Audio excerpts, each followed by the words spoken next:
that I worked at camp, cautious and careful and calculated was called risk management. But here's the thing.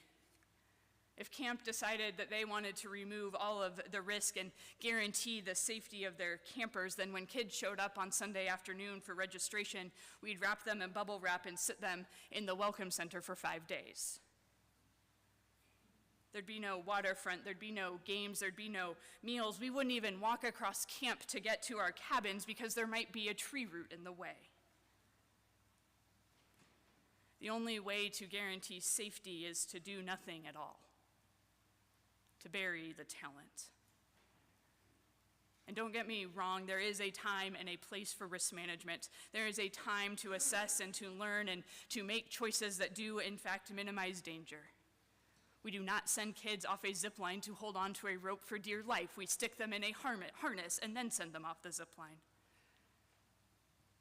Because the thing is, we have to live. And suddenly I'm not so convinced that this parable is about whether or not we double the master's money or even if we accumulate any wealth at all. But maybe this becomes a parable about taking risks, about joining a high-risk venture, about living the life that has been set before us. Maybe it's a parable about what Jesus himself has done and about what is going to happen to him in just a few short days. Because it's not hard to look back on the 3 previous years of Jesus' public ministries and see the risks that he took. He traveled through Samaria. He talked to a woman, and not just any woman, but a foreign woman who had been married 5 times.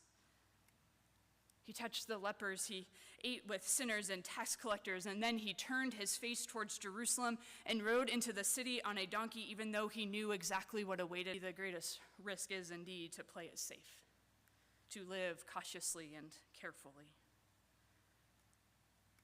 You might have heard of the 7 deadly sins of the early church, and you might know that one of those sins is the sin of sloth.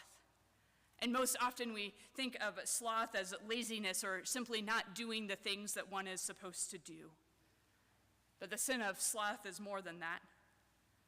The sin of sloth is not caring, not loving, not rejoicing, not living up to the full potential of who God calls us to be.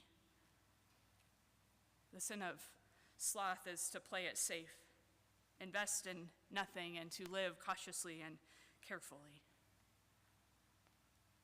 The sin of sloth is to dig a hole and bury the money in the ground. Dietrich Bonhoeffer once said that the sin of respectable people is running from responsibility. You might recall that Bonhoeffer was a pacifist who lived during World War II. And he took his responsibility so seriously that he joined the resistance and helped plan an assassination on Hitler's life.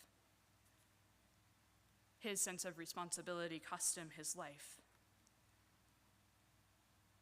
So it is among the last word that Jesus speaks to his disciples as a warning of what will happen if they play it safe. If they choose to not care, if they choose to not love passionately, if they choose to not invest themselves, if they choose to not risk anything. And it will be something like death, like being banished to the outer darkness. And so you might think of this parable as a preparation for what is Jesus' last words to his disciples in the Gospel of Matthew. Go into all the world, from Jerusalem to Judea to Samaria and to the ends of the earth, to make disciples of all nations and to baptize all people in the name of the Father, Son, and Holy Spirit. Jesus knows exactly what he is asking of the disciples when he gives them that commission, because he's been living it for the last 3 years of his public ministry. He knows that to take the gospel to the ends of the earth, to every peoples of the earth, isn't going to be an easy task, and it is going to come with risk. And his disciples are going to learn it too. The book of Acts will tell us to it over and over again. The disciples will face scorn and riots and imprisonment and beatings and ultimately death or exile. Generations later, as we sit here today, we've lost touch with the risk that is faith. because for the most part, we get to keep faith as something within our comfort zones. It is not exactly a high-risk venture.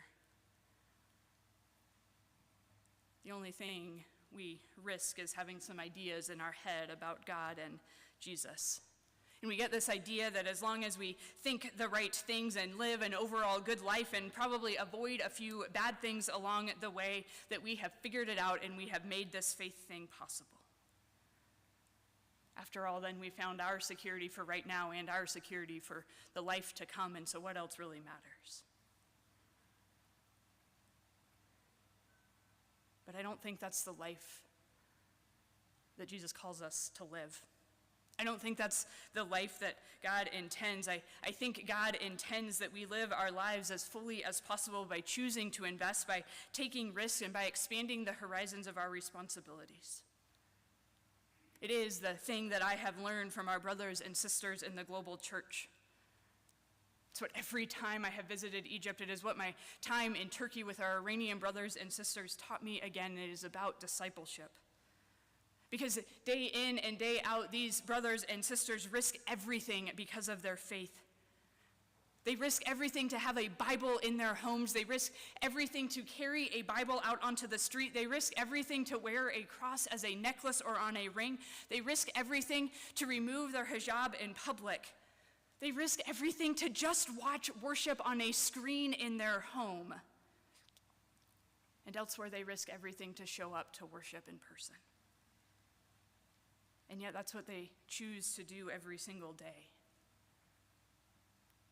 And then they don't even stop there. They choose to carry more than one Bible with them so that they can pass out those Bibles to strangers. They choose to talk about their faith and invite others to come and learn this life of discipleship with them. They take food to children on the streets, and they bring them clothes when they need them. They open clinics and daycares and food pantries to serve their communities, regardless of who it is that makes up that community. Maybe the life of faith isn't so much about believing the right things or saying the right things or having the right answers as it is about choosing to live it. Maybe it's not about showing up to church on Sunday